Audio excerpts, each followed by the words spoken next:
Oi, gente, boa noite. Aqui são os obrigada pela presença de vocês, quem está assistindo também. A gente está nesse terceiro encontro, né, da Gato Sem Rabo com a revista Cláudia, e hoje a gente vai discutir Frankenstein, da Mary Shelley, que é o livro preferido da minha vida, assim. Então eu estou muito feliz, estava conversando com as meninas mais cedo, que eu li esse livro em 3 contextos diferentes da vida e nunca achei ninguém para conversar a respeito dele. E aí eu falei, não, aí conversando com a Giovanna também falei, a gente precisa fazer um de Frankenstein. Então estamos aqui. Queria agradecer mais uma vez a livraria pelo espaço. Hoje a gente tem a presença da Sofia Nestrovski, que ela é mestre em letras pela USP, e ao lado de Leda Cartoon faz o podcast 20 Mil Léguas. Ela também publicou os livros As 20 Mil Léguas de Charles Darwin e A História Invisível, ambos pela editora Fóssil. Tem aqui, viu, gente? A Pétala Souza, do @Afrofuturas, se autodeclara discípula de Octavia Butler, é afrofuturista, periférica e pluriversal, amante da ficção científica e especulativa, media junto com a irmã Isa Souza, que está aqui com a gente também, o Mais Sci-Fi, um clube de ficção científica para mulheres.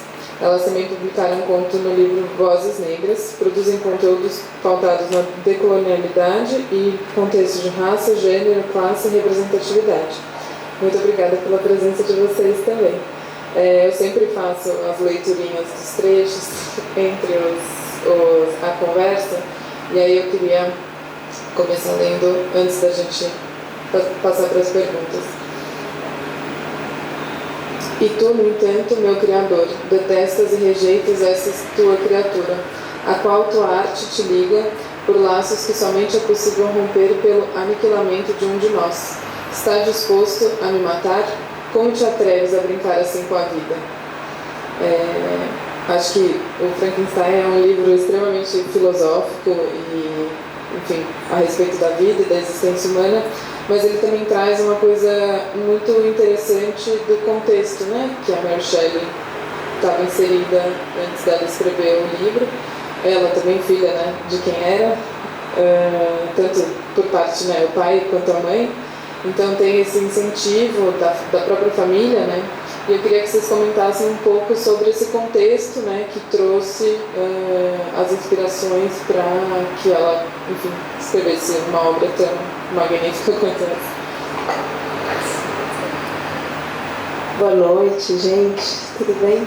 Que bom estar aqui. Obrigada pelo convite, Paulo. Obrigada pela companhia. Eu amo esse livro também, já me acompanha faz bastante tempo, já li ele também em alguns contextos diferentes e é um livro que rende leituras, né? Você consegue ler ele mais de uma vez e ele vai seguindo, te alimentando a cada vez. Esse trecho que você leu, acho que uma coisa já que dá para perceber, assim, ó tu, meu Criador, esse livro ele remete a muita literatura já conhecida e a muitos dos mitos importantes no Ocidente. Então, ó tu, meu Criador, claramente o mito de Deus, da criação de Adão. Então isso aqui em vez de Deus criando um homem criando uma criatura. Tem uma relação estranha aí, que eu vou deixar isso só apontado para depois a gente entrar mais nesse tipo de questão. Mas para contar um pouquinho do contexto em que esse livro foi escrito, a Mary Shelley é uma personagem muito cativante, muito singular na história da literatura.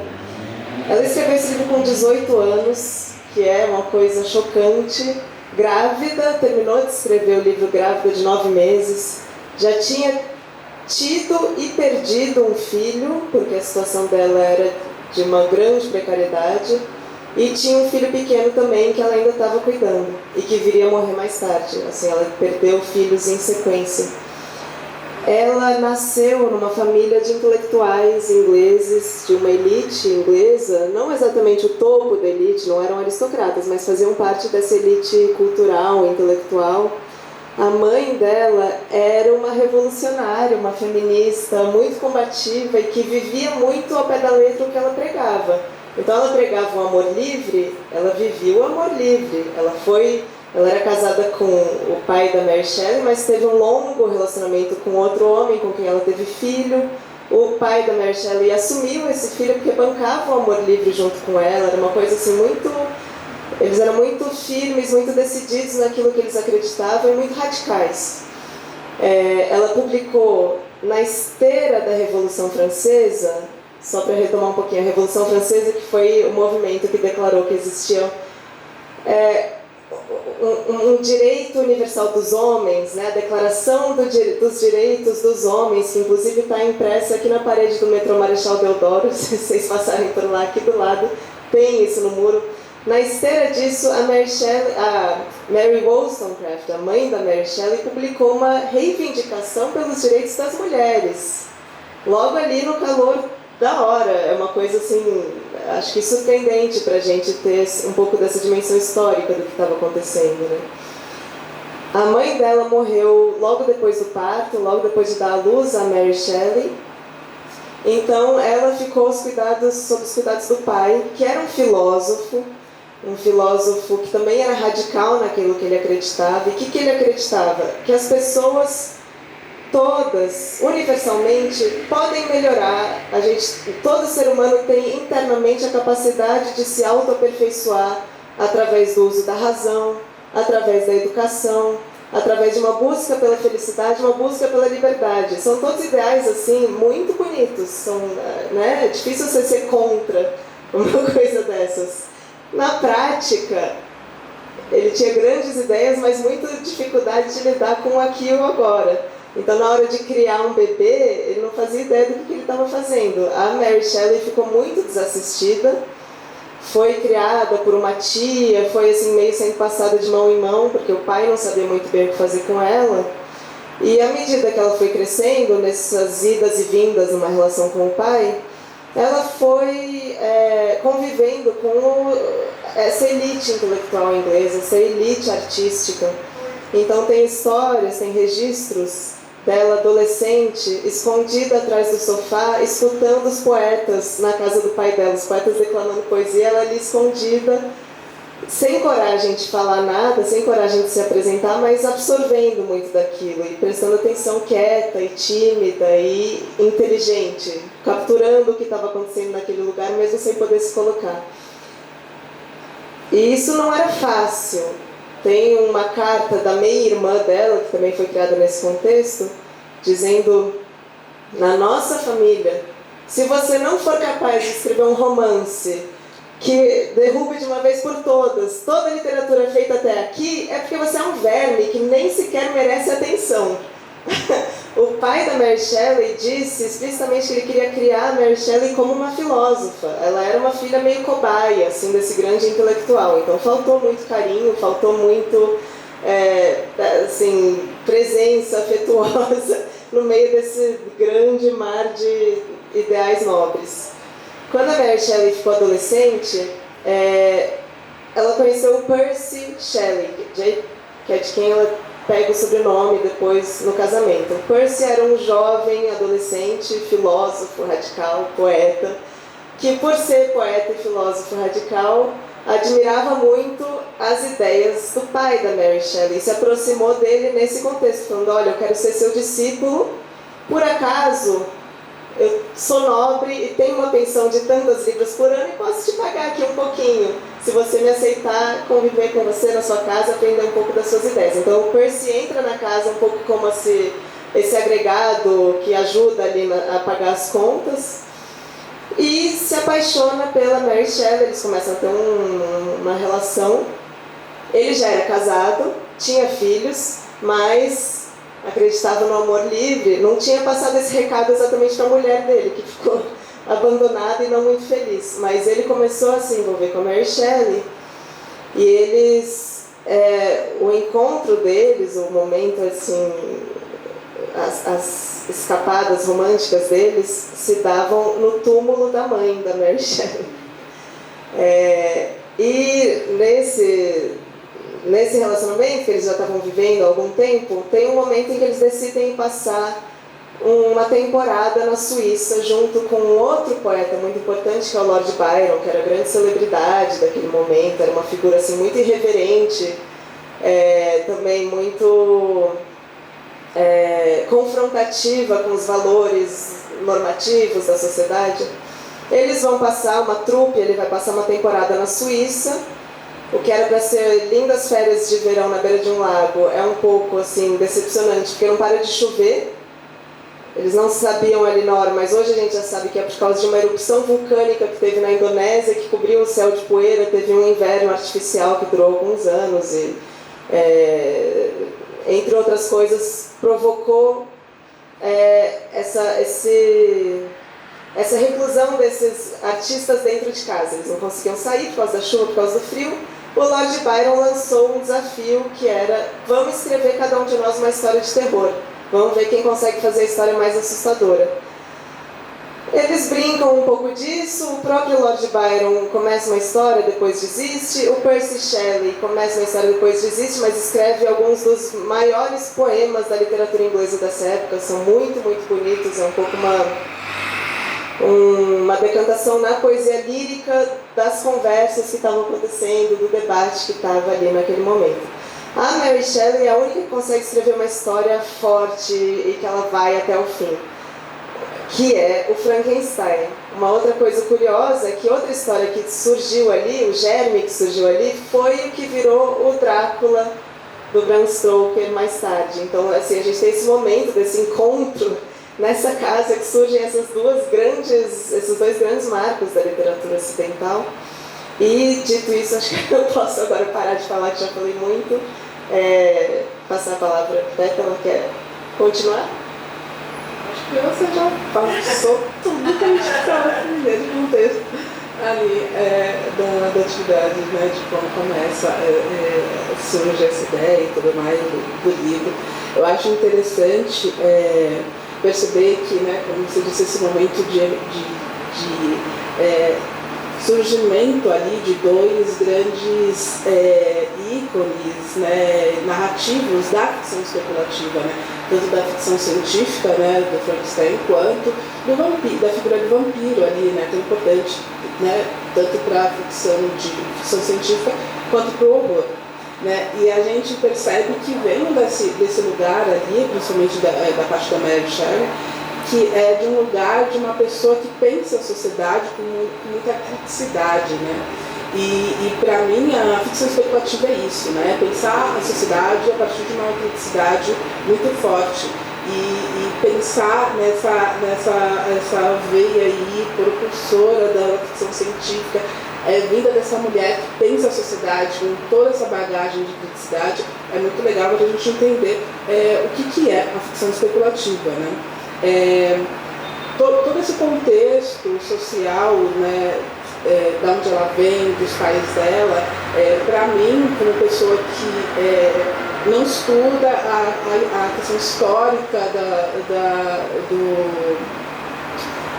do surgimento da ficção escrita por mulheres, né, mas eu estudo mais a parte de da onde vem a ficção especulativa que vai romper, que vai ser criada para romper com algumas coisas ali na sociedade, a partir da ficção especulativa negra, principalmente, pensando a partir da ficção especulativa negra, principalmente, pensar nessa mulher branca ali, nessa sociedade branca, com pais brancos ativistas ali, pensando numa sociedade com uma criticidade ali, a partir de um contexto de viver numa sociedade que estava ali sendo alimentada pela riqueza da escravidão. Que aí eu pego esse livro para entender quem é essa mulher, que formação ela teve, com essas perguntas, sabe? E o livro me trouxe algumas respostas, né, bem legais, que a gente pode ir conversando durante a conversa. Eu já queria pegar esse gancho, né, que você, na nossa conversa mais cedo, você bem citou a questão da criatura ser de pele amarela, né, na história, e a gente está falando de um homem branco, hétero, rico, né, que é o Dr. Frankenstein, que cria essa criatura a partir de restos mortais de outras pessoas, né? E fala nesse trecho que eu li, né, nessa coisa desse aniquilamento do outro, né? Então você quer me matar, você tem coragem de me matar, eu sou seu filho, né? Eu sou a criatura que você fez.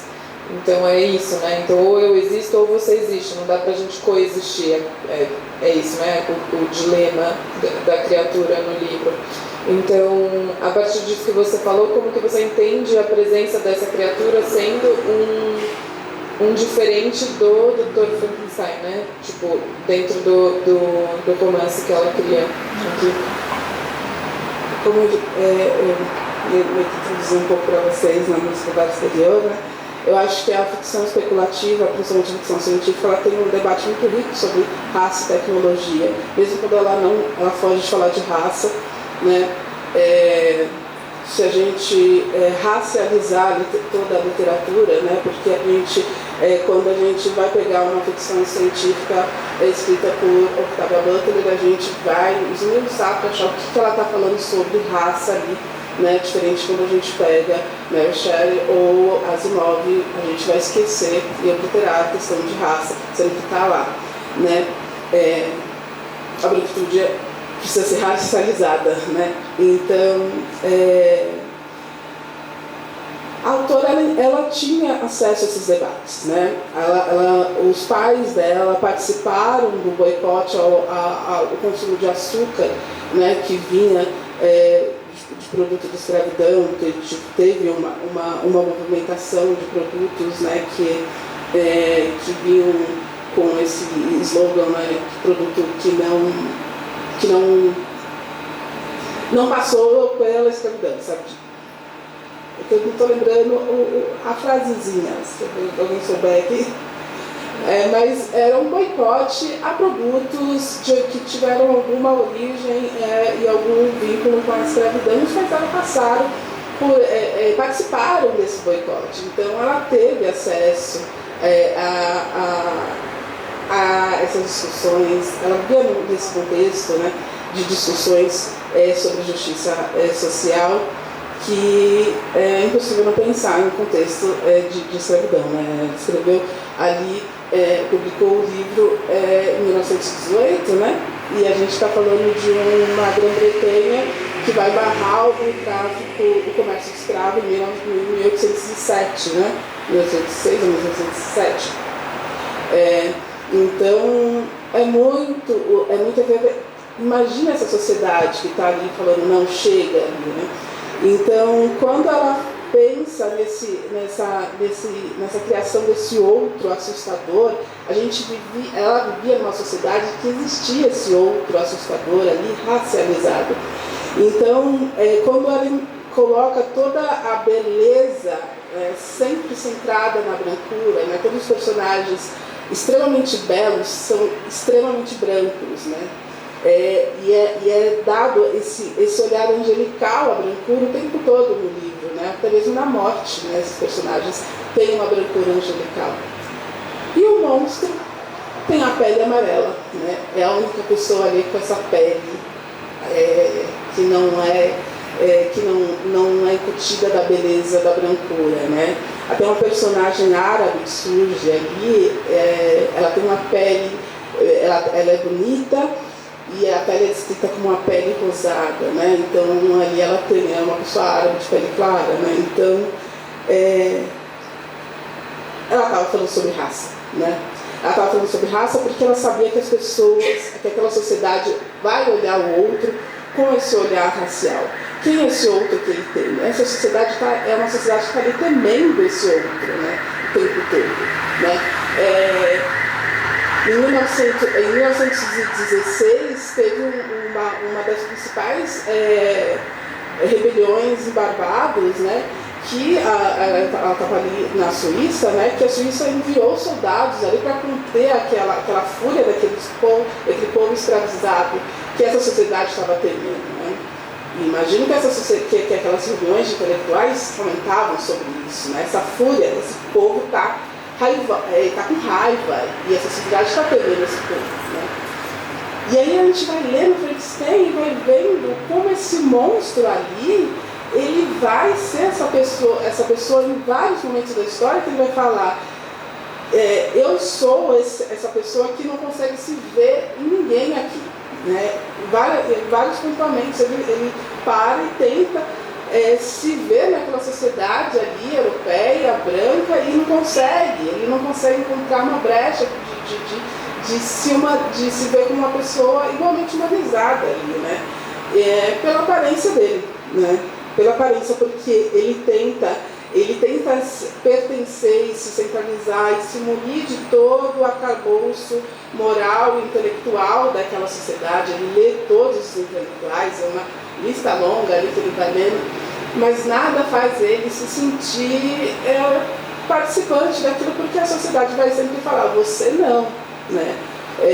Você não, né? A gente tem um personagem cego que vai ser muito emblemático para mostrar, quando ele conversa com ele sem ver a figura dele ali, a fisionomia, ele aceita, né? A partir do momento que as pessoas conseguem colocar essa pessoa a partir de uma perspectiva de visualidade do outro, né? Quando ele não assume a visualidade, ele pode ser aceito, mas quando ele assume a visualidade do outro, o temido, ele já não é mais aceito, né? E não dá pra gente ficar falando do outro de uma forma sempre subjetiva, né? Quando a gente fala de ficção especulativa, quando a gente fala de ficção especulativa, ela fala de sociedade criticamente, ela fala de uma sociedade concreta, né? Então a gente precisa trazer algumas coisas à concretude. Eu acho que o livro ele tem uma subjetividade muito grande, a gente pode elaborar muitas coisas, e é por isso que o livro é maravilhoso, é por isso que é um clássico, ele pode ir por muitos caminhos de debate, mas ele pode buscar também uma concretude ali quem é esse outro ali que ela estava vendo, né? Quem é esse outro que ela está reproduzindo. E até que eu trouxe, né, a questão da peça de teatro, as adaptações, né, do Frankenstein na cultura pop, né, que são inúmeras, desde histórias em quadrinhos até filmes, inúmeros, séries e tal, sempre colocam, né, ali no começo do cinema, colocava ele como uma figura verde, né? Então a gente pensa no Frankenstein e pensa nesse monstro verde. Mas tem uma adaptação interessante, que é britânica, que é com... eu esqueci o nome do ator. Enfim, mas que tem essa coisa da sobreposição de pele mesmo, né? Tipo, não é aquele monstro enorme, verde, de 2 metros de altura.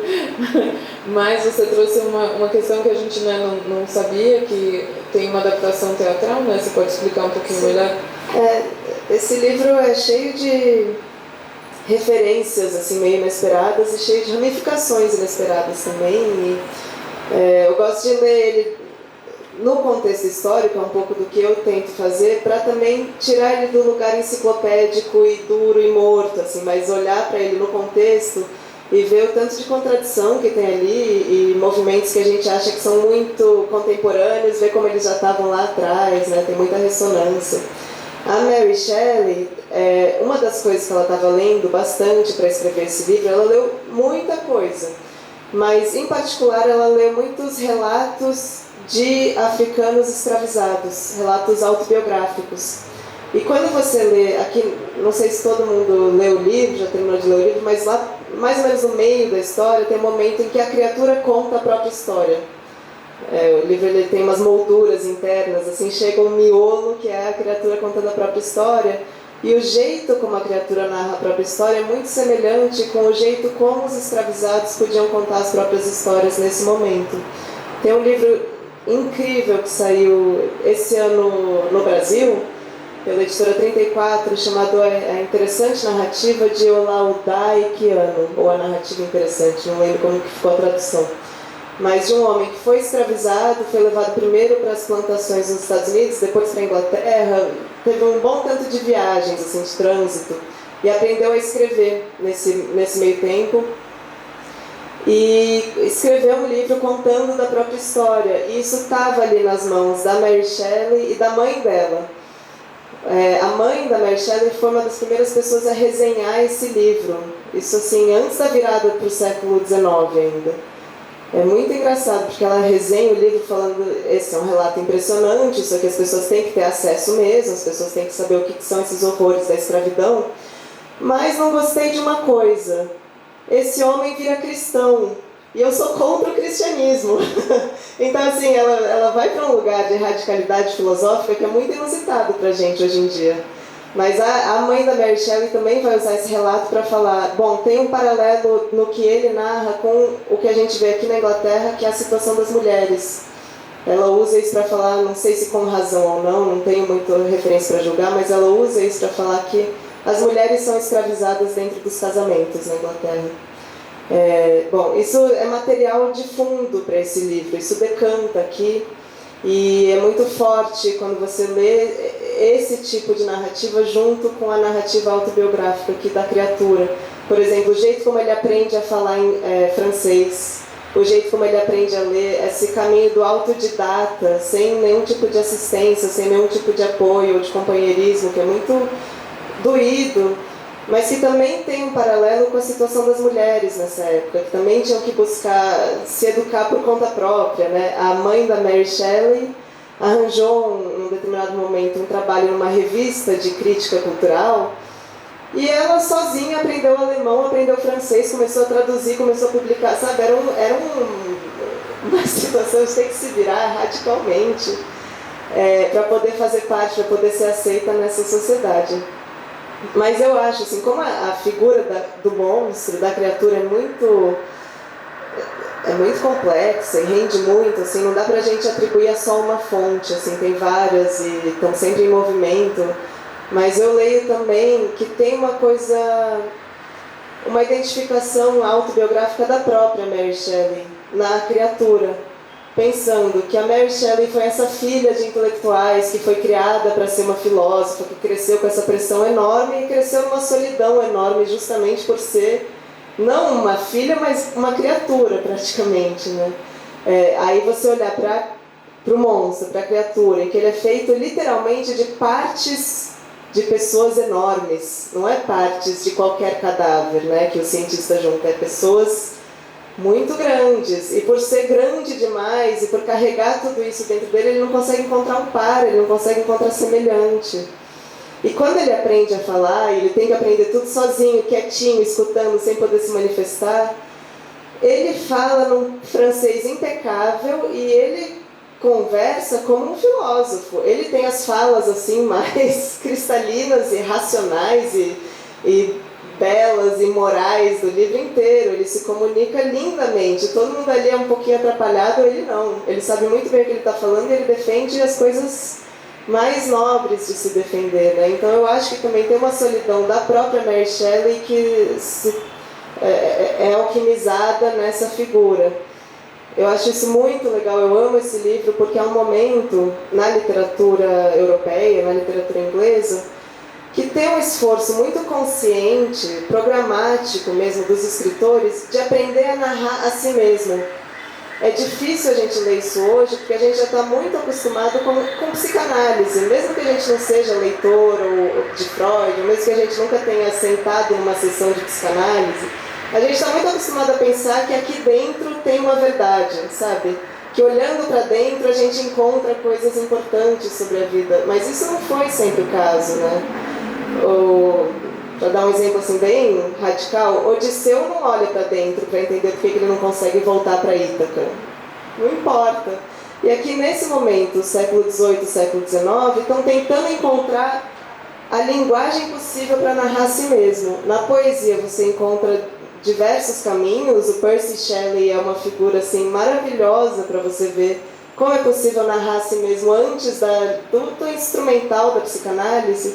Mas esse livro eu acho que também é essa formulação da Mary Shelley, essa capacidade imaginativa dela de criar um enredo, de criar uma fantasia, de criar uma imagem. Isso é um jeito de falar eu, sabe? Esse livro inteiro, entre mil outras coisas que porque ele é muito complexo e impressionante, entre mil outras coisas ele é um jeito de falar eu. Isso não é dado, isso não é simples.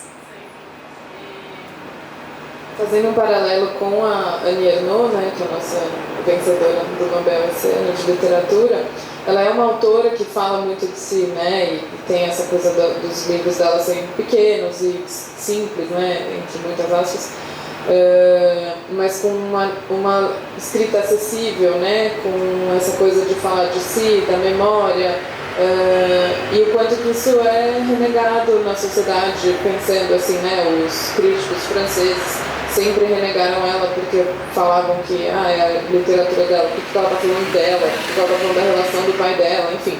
Tem esse preconceito, né, com as escritoras mulheres, porque, claro, vários homens falam da morte do pai, dos B.O.s da família e não sei o que, ninguém nunca questionou, mas aí a mulher escreve um livro de 80 páginas para falar sobre o processo doloroso do aborto que ela passou na juventude, de repente não pode falar das coisas pessoais, né?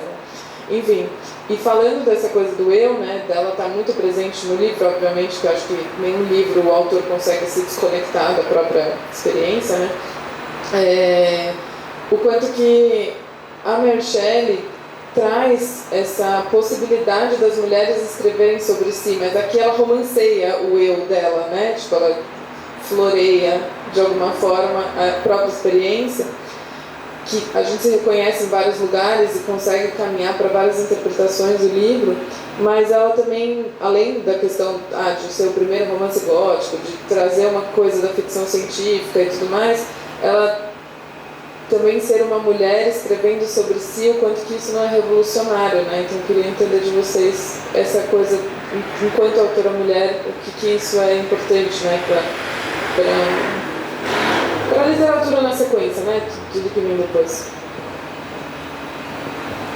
Bom, acho que sempre vai ser, né? A gente está falando do século XVIII, aí, XIX, com uma ação revolucionária, mas a gente, né, aí está falando da ganhadora do último prêmio Nobel também com uma forma revolucionária. Então parece que é um caminho aí que também é contínuo, né, de uma forma, né, a mulher sempre tendo que se afirmar nesse lugar, né, de eu posso escrever, né. Eu acho que o livro vem dessa provocação, vai, escreva, né, e eu acho que o prefácio dela é maravilhoso, né, quando ela fala que essa provocação, que lugares essa provocação de vai, escreva, levou a infância dela, pensar como ela conseguia se ver muito mais nas histórias fantásticas que ela criava do que na realidade de vida, né? Ela se abrigava de uma forma muito bonita, né? No próprio imaginário, né? Então, eu sou uma defensora da ficção especulativa, né? E eu acho que é lindo você não criar essa barreira assim do imaginário real pro ficcional, né? E a gente estava vendo essa mulher ali falando dela mesma, mas ela, antes de contar a história, ela fala que a parte que ela mais gostava dela é a extrapolação da realidade, né? A parte que ela mais se amava ali como escritora era nessa capacidade de extrapolar a realidade, ir além, tocar a realidade para além do que ela conseguia vivenciar, né? E aí, para uma mulher fazer isso, né, é muito desafiador, né? Para uma mulher que ela tem que olhar, né, porque é imposto a ela o tempo todo, conseguir extrapolar nesse nível, né, de imaginação, né, para ir para tantos lugares, né, assim, sendo uma pessoa que é ensinada a ir menos, né.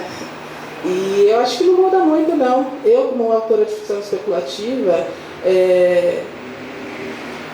dentro do mercado nacional, né, sinto isso, né, o quanto a ficção especulativa ela é um território masculino, né? Quando eu criei com a minha irmã um clube de ficção científica para mulheres, né, e pessoas dissidentes de gênero, vem de uma necessidade de pessoas que leem ficção científica estar em lugares que só homem pode falar ali sobre ficção especulativa de uma forma aberta, né? Então, a gente cria esse espaço seguro e vê quantas mulheres se sentem assim, né? A gente está indo para o 6º ano de clube, né? E sempre chegam essas mulheres que leem, que escrevem, que querem pensar do imaginário dessa forma, como a Mary Shelley se permitiu ali, né, e se sentia tão bem, como eu me sinto tão bem, e que é um lugar que não é, né, muito convidativo para a mulher. Né? A gente é só olhar os grandes nomes da ficção especulativa no mundo, e se a gente olhar para o Brasil, fica ainda mais, né, estupendo. Tem uma dificuldade também de assumir a própria imaginação, né? Que parece que de repente você não é mais sério se você vai pelo caminho da imaginação, quando a imaginação é das coisas mais assim poderosas que você pode ter acesso, né? E desde a infância, todo mundo tem imaginação, a gente só fica constrangido de ter, né? De repente.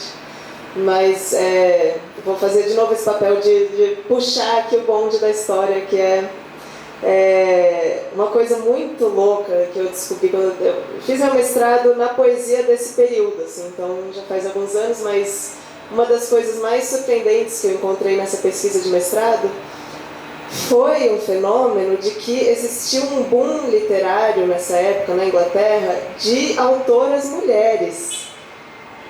As mulheres faziam mais sucesso como escritoras do que os homens, elas vendiam mais, isso é numérico. Tinha uma quantidade enorme de revistas literárias circulando, que eles publicavam poesia e saía cada mês, cada semana poesia, isso vendia bastante, era bem popular. E quem mais publicava eram mulheres, a tal ponto que tinha homem publicando com pseudônimo feminino, para tentar tirar onda. Mas por que fazia tanto sucesso escritoras mulheres? Porque esse é um momento em que os leitores, os escritores têm ideais, estão sustentando ideais humanitários, ideais que a gente associa hoje à esquerda, né? Isso assim, viver no momento da Revolução Francesa, que você quer defender as minorias por oposição à aristocracia, ao rei, isso está circulando, isso está em debate, então as pessoas querem estar desse lado da conversa, querem estar apoiando os marginalizados. Quem são os marginalizados que podem escrever naquele momento? As mulheres de classe média, classe alta, né, que tiveram uma educação mínima ali, que são cultas, que escrevem bem, elas conseguem contar um relato das margens, e isso vendia. É um lugar, assim, é interessante, por outro lado é um pouquinho cruel, porque as mulheres daí elas também são obrigadas a ficar no lugar de marginalizada. Elas são obrigadas a ficar no lugar de vítima, porque é isso que vende. Escreviam poesia aos montes, desde que fosse poesia sobre a situação sofrida de ser uma vítima. Você encontra muitos desses poemas nessa época. Só que esse tipo de poesia, que era uma poesia autobiográfica, poesia que falava do eu, foi muito popular e foi aproveitada pelos nomes dos que passaram a ser reconhecidos como grandes poetas. Os homens que estavam escrevendo poesia nesse momento puderam beber dessa fonte para escrever poesia autobiográfica. Surge nesse contexto. Tem um crítico literário que eu gosto muito, que é o Viktor Shklovsky, um russo. Estou falando o nome dele porque tem um livro dele que é muito divertido, mesmo para quem não está interessado em ler crítica literária. Ele tem um livro dele chamado Viagem Sentimental, saiu pela editora 34.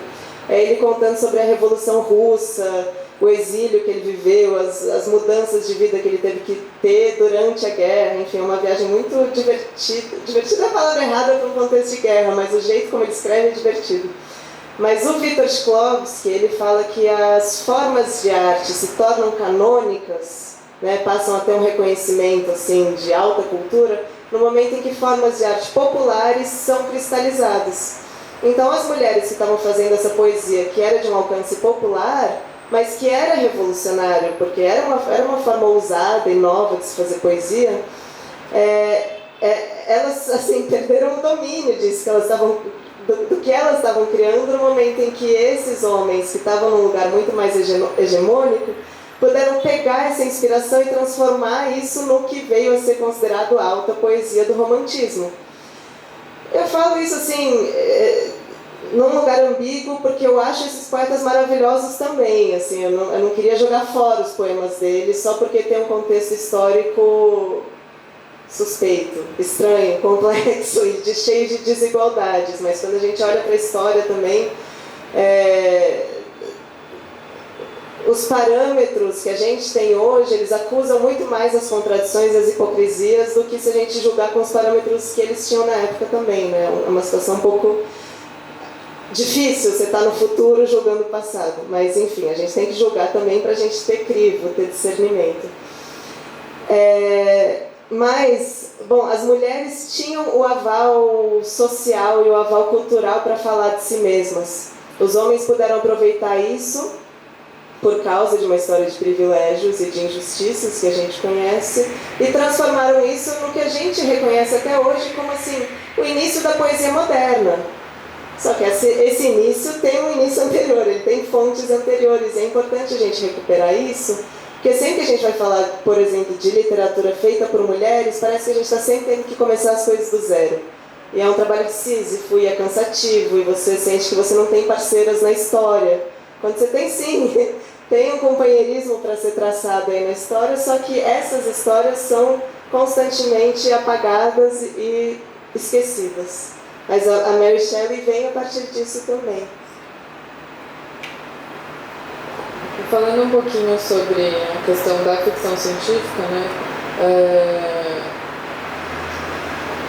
Pensando na Úrsula, na Octávia, mas também nos homens que escrevem ficção científica, tem a questão sempre dessa busca filosófica da existência, por que eu existo, da onde que eu vim, por que eu estou indo para algum lugar, como que meu corpo ocupa esse espaço, sou eu um robô, não sou, né? Qual que é a humanidade que existe na tecnologia e a tecnologia que existe, né? Sempre tem esses paralelos, e por mais que não tenha robôs no Frankenstein, é muito interessante pensar o quanto que ela já estava meio que antecipando essas coisas, né? A gente pode ler o livro também por esse aspecto, e tem várias passagens, principalmente, né, quando a criatura escreve os seus relatos, dessa filosofia de existir, né? Então, Pétala, queria que você comentasse depois, Sofia, um pouco sobre esse lugar que a ficção científica tem também, porque parece que é sempre, sei lá, histórias infantis, mas na verdade são muitas camadas que existem dentro dessas narrativas. Então, o quão filosófica é, né, a ficção científica, pensando nesses questionamentos que às vezes os personagens se fazem a respeito da própria existência e dessa convivência com outras pessoas, outros seres, enfim, né, depende do contexto do livro. Acho que é muito filosófica, né? Existe uma pergunta central na ficção científica de que nos torna humanos, né? Você vai encontrar essa pergunta na maioria dos livros de ficção científica feita de diversas formas, né? Nesse livro ela também é feita, né? E eu acho legal, né, a gente pensar em narrativas de criação de robôs no paralelo com Frankenstein, porque ele está falando sobre uma criação de uma criação humana a partir do homem,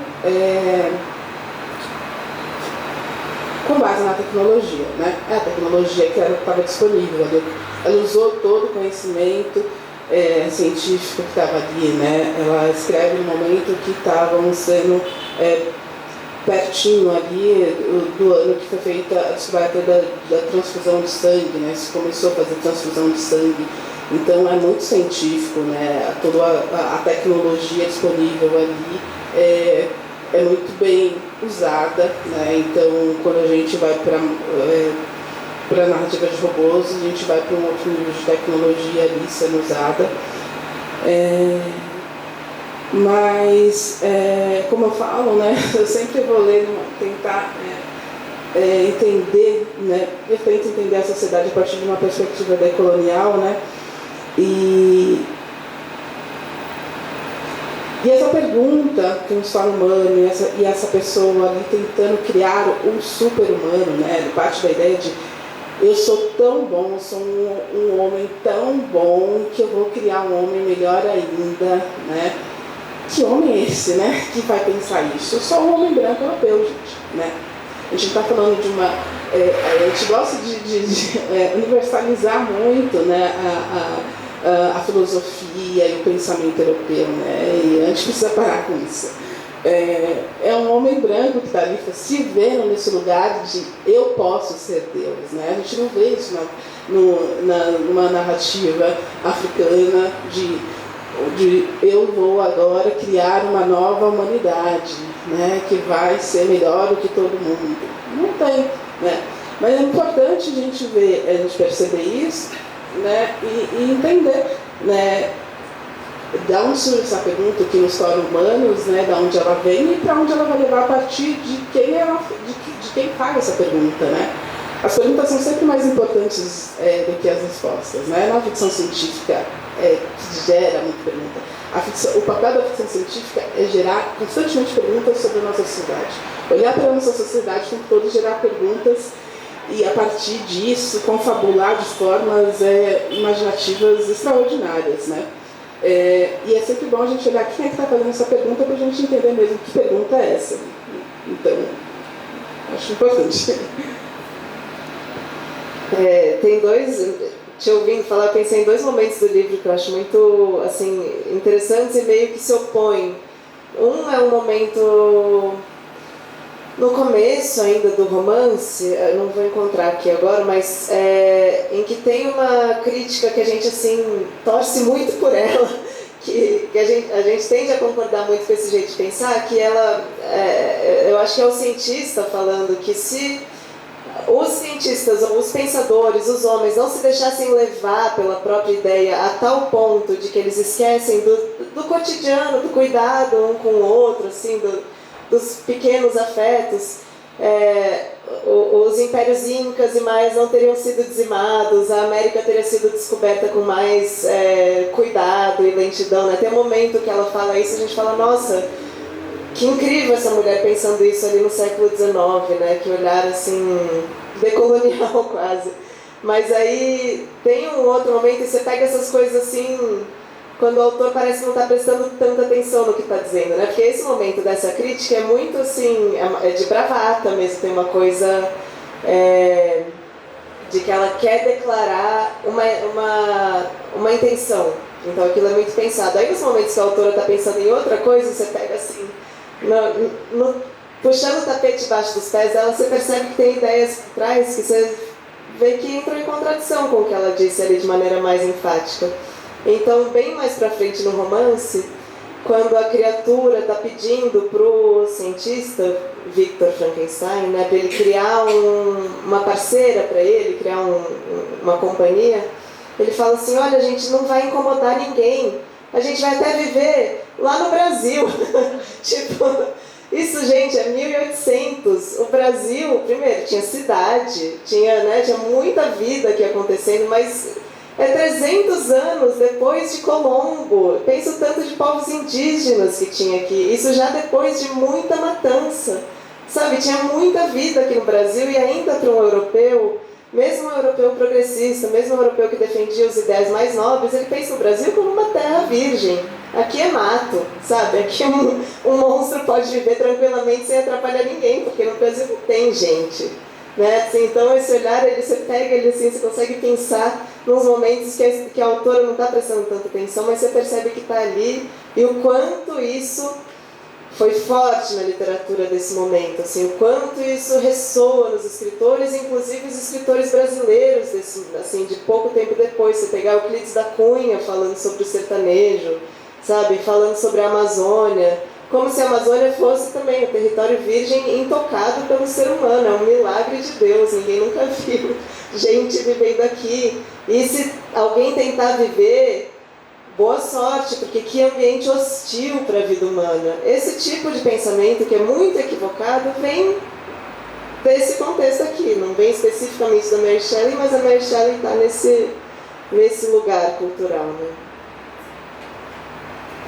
E como o livro é tido como um clássico, né, da literatura, e até hoje ele traz inúmeras interpretações, inúmeras formas de ser lido, Quais os paralelos que vocês conseguem enxergar no livro com o que a gente vive hoje?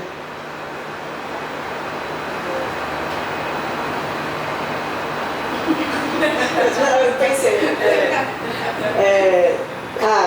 Uma coisa que a gente falou hoje mais cedo, né? Eu amo esse livro, ele é infinito, a gente consegue ir tirando coisa dele, assim.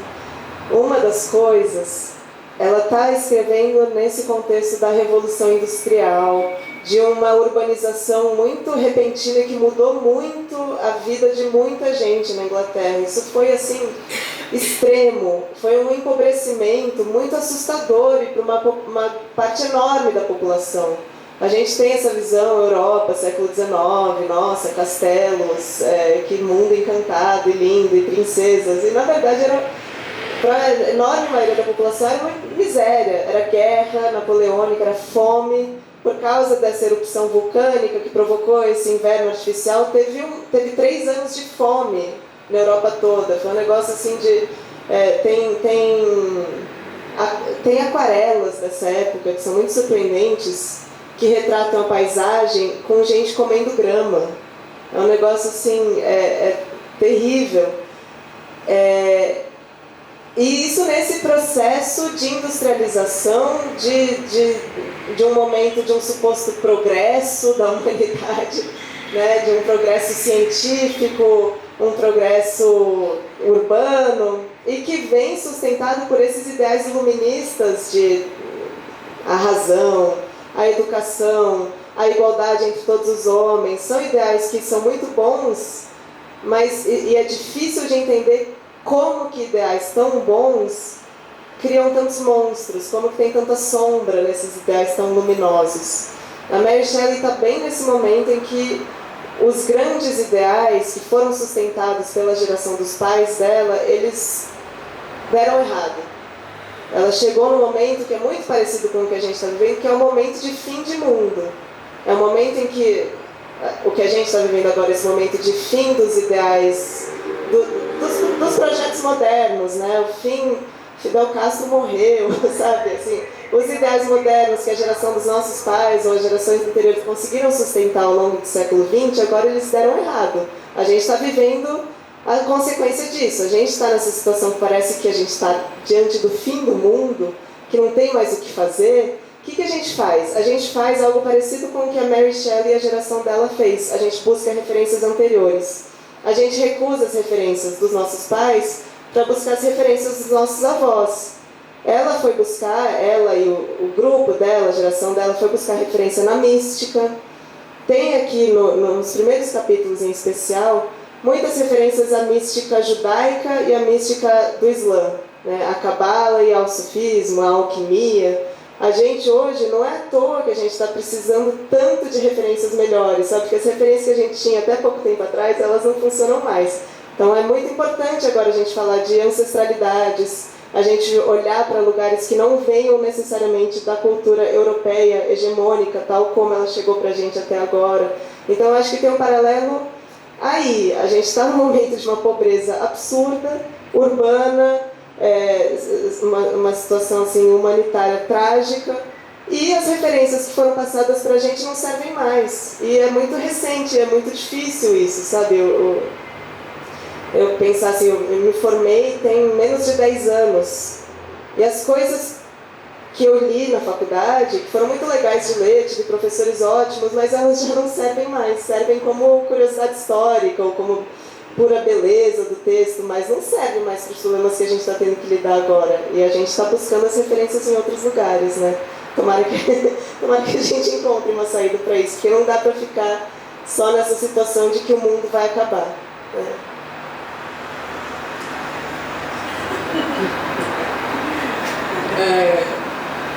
Eu concordo muito com isso, né? Acredito realmente, né, que o futuro é ancestral. Eu acho que um grande problema aí da criatura foi onde ele foi buscar um referencial para se encontrar a sua humanidade, entender a sua humanidade, né? Foi um grande erro dele. os livros, os lugares que ele foi, ele não conseguia se ver naquela figura. A gente pensando tanto quanto a religião é importante nesse contexto, né, de civilizatório ainda, né? No debate civilizatório, né, a gente vê ali no livro, né, uma personagem que tem que fugir do pai porque não pode se casar com um cristão, e todo um conflito religioso ali, né? E a gente vê também o Frankenstein nessa figura desse Deus ali, né? Mas muito nessa figura desse Deus cristão, e essa criatura que vai entender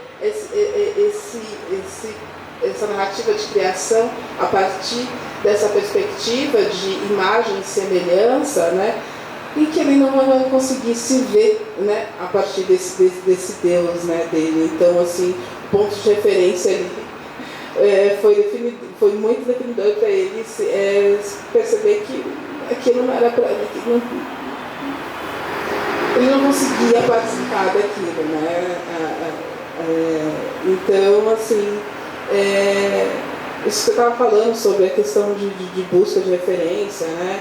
Ele vai falar ali no livro, como você também já falou, né, sobre essa questão de algumas contradições que aparecem, né, sobre pensar essa questão de justiça social ali, algumas...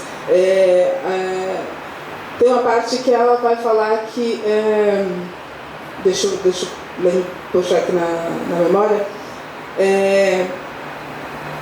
Ela cita os asiáticos, né, e define como um povo preguiçoso, né, e vai falar dos gregos como esse lugar de pessoas brilhantemente sábias e que, sabe, nesse lugar que as pessoas colocam o grego nessa universalização de acabouço do saber para todos, né.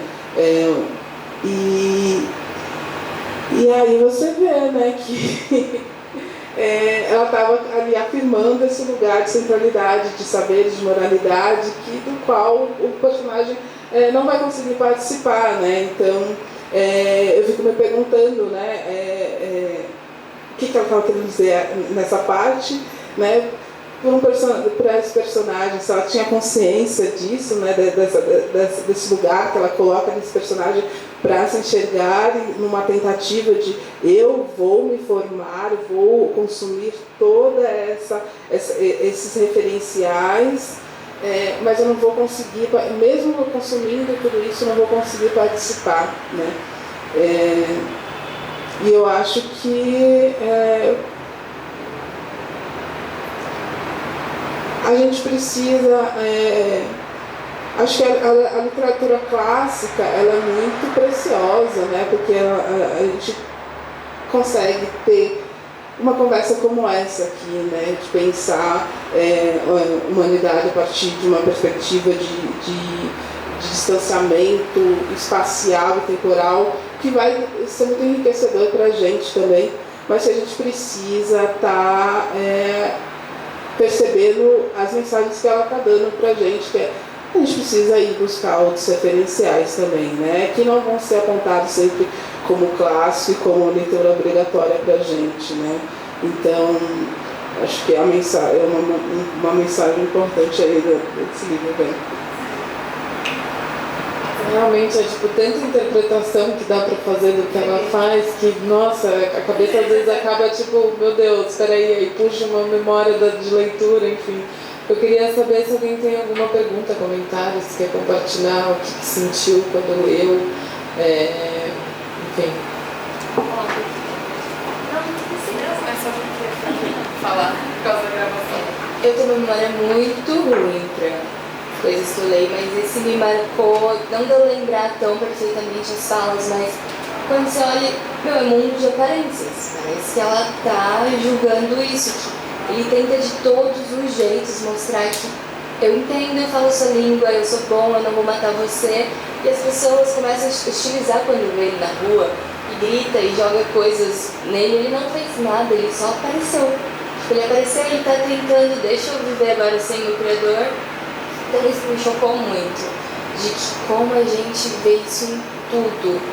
Pode ser não só em relações, pessoas, mas até em conteúdos. Tipo assim, se tais conteúdos seus não tiver tais aparências, eles não vão ser comentados, ou amigos que se esforçam para alcançar tais aparências em conteúdo, se não está dentro do padrão que é esperado ali, a pessoa, enfim, ó, você não se encaixa aqui. E esse exílio que ele busca por não. É muito que muitas pessoas fazem com depressão, meio que deu pra ver, tipo, ele foi pro gelo, um lugar super inóspito e tal. E quantas pessoas estão no gelo entre nós agora e a gente não reconhece porque a gente está afastando, porque a gente não conversa, porque a gente não conversa também pelo ponto inicial da aparência. Então isso me marcou demais. Eu tô adorando ouvir vocês falarem que eu tô voltando o livro inteiro, coisa que eu não lembrava. E vocês vão falar.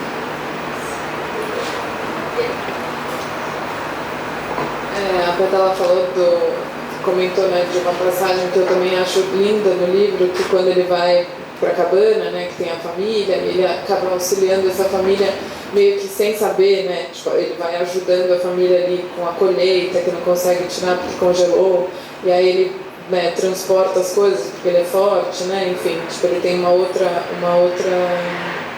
atuação ali, mas sempre escondido, né, então é quase que eles entendem como se fosse um milagre, né, então aí de novo a questão da religião, ai, nossa, Deus proporcionou isso pra gente, enfim. E tem a figura do cego, né, que é um senhor, o avô, né, da família, e ele é a única pessoa no livro inteiro que consegue conversar num lugar de igual com a criatura, né, e respeitá-la e agradecê-la pelo trabalho que ela fez e pela ajuda que deu à família num momento tão crítico, né, de neve, de precariedade, etc. E quando se chega na casa, né, quando a família chega na casa de volta e vê o senhor conversando com esse ser monstruoso, né, para eles, é tipo expulsa, sai de casa, soca, bate, né, não sei o que, rechaça como se fosse qualquer coisa. Então, e eles saem, né, dessa casa que eles estavam vivendo com medo dessa criatura voltar para lá, né, então fica sempre nesse lugar desse sombrio, né? Também fico pensando muito no quanto, sei lá, o expressionismo alemão, que é um movimento de cinema que também usa essa figura monstruosa, obviamente que eles estão ali falando da ascensão do nazismo, né? É um outro monstro, é um monstro social e bem palpável, mas essa mensagem que ela coloca ali com esse cego, né? Ela é tão simples de ser entendida, né, justamente você falou dessa coisa da aparência, que é quase, que eu falei para os meninos, é quase que um exercício que uma criança poderia ler esse trecho do livro e entender o que está acontecendo, né, entender essa falta de respeito, né, com essa outra existência, né, esse outro que se dá ali. Enfim, vocês querem comentar alguma coisa? Eu lembrei, na verdade, da sua pergunta de antes, relacionada com isso, que você me pediu para contar sobre a peça de teatro, e eu viajei e não falei da peça de teatro. Mas que acho que também tem a ver com a coisa da aparência, porque o livro ele serviu para fins muito diversos, assim, foi lido historicamente de maneiras muito diversas. Então, o que eu comentei com elas hoje mais cedo é que ele teve uma adaptação para o teatro, logo depois, em poucos anos depois, 1830 mais ou menos, eu acho, ali na Inglaterra. Então a Mary Shelley estava também presente, assistiu a essa peça, em que caracterizaram o monstro como um homem negro, vestido da maneira como eles imaginavam, assim, uma roupa de um africano. Então isso rapidamente foi sequestrado para esse lugar, esse tipo de discurso. E você tem uma fala, inclusive, isso é registro histórico, de um homem inglês que era contra a abolição, falando num palanque público, por que ele era contra a abolição da escravidão, falando, não, se a gente abolir, se a gente der liberdade a esses escravizados, eles vão se comportar igual a essa criatura desse livro aqui, Frankenstein, porque eles são mais fortes do que a gente, porque eles sabem coisas sobre a gente sem a gente ter controle sobre isso, a gente não pode dar liberdade. Assim, esse livro é uma imagem, na verdade, tão rica que quem quer usar ela para outros fins consegue encontrar material aqui, né? Isso não está na Mary Shelley, mas isso serviu para esses fins. E no cinema, na adaptação, isso já nos Estados Unidos, já século XX, você tem 2 filmes com o Boris Karloff, que é aquela imagem mais clássica que a gente tem na cabeça do Frankenstein, aquele monstrão com os parafusos no pescoço. Tem 2 filmes, um é o Frankenstein e o outro é A Noiva do Frankenstein, que é um filme, assim, um clássico. Que a criatura, no fim do filme, é linchada publicamente. Assim, quem que era linchado publicamente nos Estados Unidos nesse momento? Sabe, a associação com a escravidão ela é dada de muitas maneiras a partir desse livro. Não está explicitamente colocado nesses termos, mas como a Pétala falou, ele é racializado, né? Ele tem uma coisa forte na aparência dele que é lida nessa chave, né? Acho que é muito que eu estava falando, não existia um outro ali, né, que estava sendo temido e muito bem direcionado, sabe, quem é o outro, né? Então, quando você fala desse ser com essa aparência monstruosa que está longe, né, da excelência de toda a visualidade de moralidade, que está longe dessa aparência de proximidade, semelhança com esse criador, que também tem uma visualidade branca, era muito bem nítido no imaginário de toda a sociedade quem era essa pessoa, né? Então é fácil a gente ver por que essas narrativas foram contadas depois, né, adaptadas dessa forma ali instantaneamente, né? Não tem segredo. Você comentou da noiva, né, no Frankenstein, estava aqui procurando uma outra passagem, acabei pegando a parte que ele pede, né, essa mulher para ele viver, e ele pede de um jeito muito machista, né? Então tem essa coisa de tipo, eu preciso de um. E não que a Mary Shelley tenha, mas o quanto que essa figura, por ser feita. E aí é uma grande viagem, não sei se a minha interpretação é correta, mas por ela ser feita por um homem branco, rico, com todos os acessos que o Dr. Frankenstein tem, ele mimetiza em algum lugar essa dominância do que seria esse relacionamento. Então eu preciso, tudo bem que ele está querendo uma companheira semelhante a ele, para ele conseguir viver no Brasil, para ele conseguir viver isolado com ela, para ele ter esse amor, pelo menos ter um afeto de uma pessoa que seja semelhante a ele, mas ele também tem, eu vou tentar achar aqui a frase, mas ele também tem um lugar que faz, sei lá, pelo menos para mim lendo, parecia muito uma coisa tipo, eu preciso de alguém para ser meu, então, e aí tem uma coisa da transferência do dominar, sabe? Então, se você me tem, você me criou, você me tem, então eu quero outra coisa para eu também tê-la, sabe? Então fica num lugar quase que de posse, né? Então, enfim, não sei se vocês têm essa interpretação ou não, mas foi uma coisa que me veio aqui agora que eu vou tentar achar aqui o trecho, se vocês quiserem comentar. Tem identificações muito ambíguas, né, da Mary Shelley aqui com personagens, então eu concordo que de repente assim, ela que era essa figura tão radical, tão ousada em muitos aspectos, tem momentos em que ela é muito conformista. Nenhuma obra é pura também, né? Assim, eu vou comentar alguma coisa disso.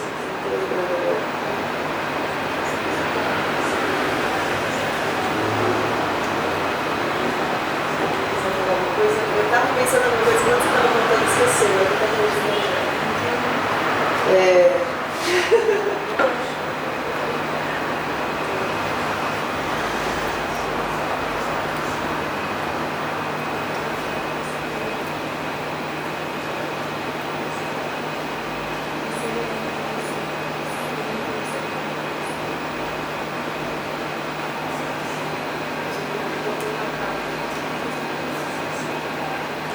Eu acho que tem uma coisa também que é interessante que a gente não comentou, que tem o tempo todo nas cenas meio paralelas, meio nas laterais, cenas de frustração sexual. Assim, isso a gente está falando antes de Freud, então é estranho ler dessa maneira, porque é antes da gente ter esse tipo de formulação do que é a psique, do que é o inconsciente, mas aqui tem em muitos momentos, sempre que vai ter um encontro romântico, erótico, é estranho, é macabro. Logo no começo do livro, o Victor Frankenstein, ele sonha que vai se encontrar com a namorada, né, a Elizabeth, que eles vão se abraçar, e daí no meio do sonho, no momento que eles vão se abraçar, ela se transforma. Gente, é absurdo, assim, o que as pessoas faziam antes de Freud? Elas se transformam na mãe dele. Mas tem vários. A criatura quer uma companheira, quer uma mulher, não pode ter. Ele, na noite do casamento, vai se juntar, tem a morte. Então, sempre o sexo é associado a algo de terrível, algo de macabro e de proibido, né? Assim, isso depois, para chegar em Freud, é um caminho quase que direto. Assim, não é à toa que Freud surge onde ele surge, a coisa estava sendo cozinhada já, né? Essa cena da noite, achei. Essa cena da noite dele, né, do Frankenstein, né, do Dr. Frankenstein com a esposa, ela é muito importante também, né, nessa adaptação que eu vou dar um Google para o cinema. Ela é bem Hitchcockiana em algum lugar, sabe, de tipo sangue, morte, aí tem a figura, né, da mulher com o vestido branco toda ensanguentada, que também é um clássico, né, de cinema, fazer essa coisa dessa mulher imaculada e tal. Enfim, mas isso de fato toda a cena erótica no livro, ela é um terror, né? E fico pensando também, quando você falou, eu não lembrava desse fato dela ter escrito o livro grávida. E acho que tem muitas coisas, pode ser lido também por um olhar da maternidade, né? Dessa criatura que está dentro desse corpo, que ela não sabe como vai ser, como que vai ser a vida dela depois dessa criança nascer, tendo tido também experienciado a morte de outros filhos antes de ter esse bebê. Então, o quanto que essa dualidade ali do Dr. Frankenstein com a criatura, que às vezes tem um carinho porque eu criei, eu fiz essa coisa, mas ao mesmo tempo ela é tipo assim, não descontrolada, mas assim, eu não consigo controlá-la, né? Ela tem vida própria. Então, quanto que isso também poderia ser lido no lugar da experiência materna dela, né? Diante da coisa.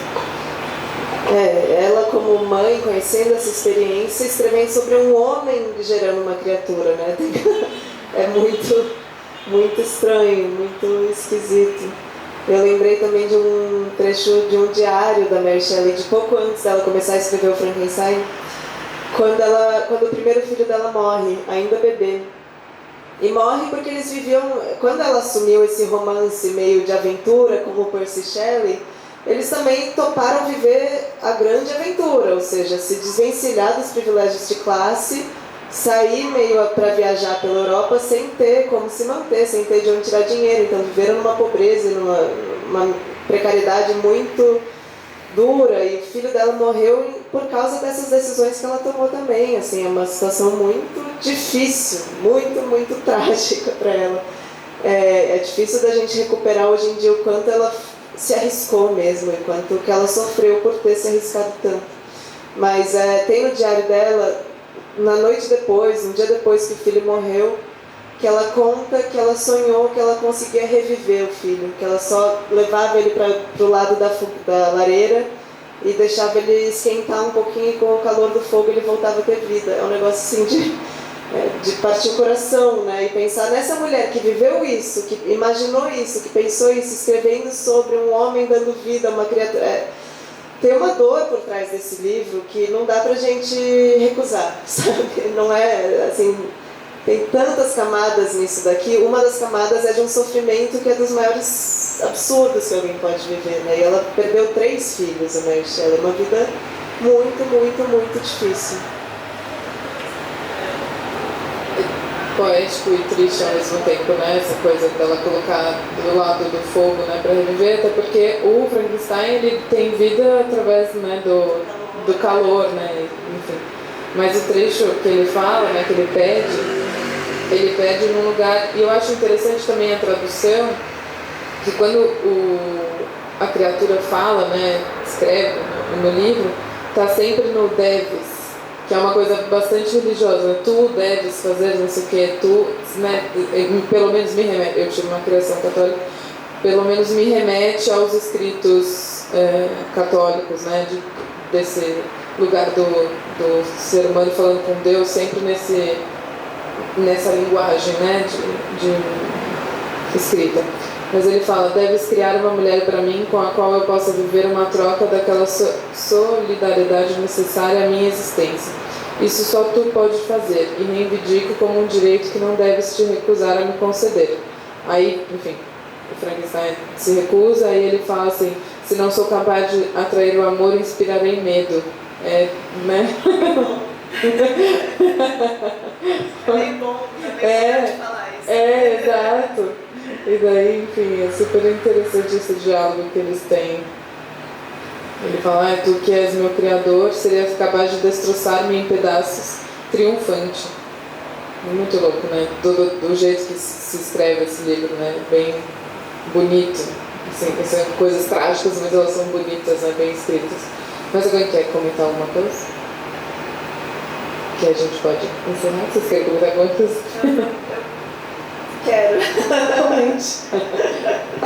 Porque você falou dessa coisa da linguagem, isso é um pouco do que se perde na tradução, inevitavelmente, mesmo com o melhor dos tradutores, mas quando você lê esse grupo que estava em torno da Mary Shelley, Percy Shelley, Lord Byron, por exemplo, ou as coisas da mãe dela, do pai dela, você percebe que eles estão criando uma linguagem comum entre eles. E daí você percebe uma coisa que eu acho linda também, que é perceber que eles são um grupo de amigos. Assim como a gente, com o grupo dos nossos amigos, a gente começa a falar parecido, a gente pega a palavra de um e de outro, vai passando, e você não sabe quem que começou com um jeito de falar e quem que continuou. Você percebe isso na literatura deles também. A gente tende a olhar para esse momento na história da literatura e achar que são os grandes gênios, assim, os grandes homens sozinhos escrevendo pela luz da inspiração divina. E na verdade é um grande momento da amizade na literatura, e eu acho que isso merece ser recuperado também, que a escrita se fazia em conjunto e se fazia pela chave da amizade. Isso dá um outro caráter para o que a gente lê, sabe? Tem um carinho e uma afinidade circulando ali que me faz gostar ainda mais desses escritores. Quem tiver a oportunidade de pelo menos dar uma olhada no original, no inglês, e comparar um pouquinho que seja com os poetas Percy Shelley, Lord Byron, você percebe que tem ali uma conversa acontecendo entre eles. Eu acho isso, assim, a gente fica amigo deles também através disso. Eu acho que foi uma coisa que eu acho interessante também no livro, que a gente não comentou, né? É que ele fala também, né, da criação da violência, né? Aí, né, a partir da criatura, né? E ele explica onde nasce a violência nele, né? E eu acho que é um livro, uma narrativa muito bem desenvolvida e muito bem conversada para se entender esse lugar de criação da violência, quem cria a violência, né? A partir da marginalização, né? É muito legal esse olhar que a autora desenvolve aqui a partir dessa criatura marginalizada e que tenta se aproximar e que é colocado como o produto da violência, que ele assume todas as expectativas que a sociedade coloca sobre ele, porque não existe outra opção para ele, né? Eu acho que... Bom, gente, tem muita coisa nesse livro aí. Sim, mas isso que você falou tem bem a ver com esse trecho, né? Que ele fala, você não vai inspirar amor, vai inspirar medo. Então ele aceita o lugar que a sociedade coloca ele, né? Meio que a sociedade encaixa ele num lugar, e ele falou, então se eu só posso existir nessa caixa, então que eu seja essa caixa por completo, né? E aí, de fato, ele inspira o medo, né? Porque ele é o grande monstro da história, né? ela ajuda a gente a entender bem a coisa, né? Com certeza. Mas queria agradecer de novo o Gato Sem Rabo, a Pinguim, né, companhia que fez essa edição que eu amo, que tem um prefácio, pós-fácio, tudo nessa edição é linda, a tradução é ótima. Então, enfim, agradecer vocês também a presença de vocês. Obrigada, gente.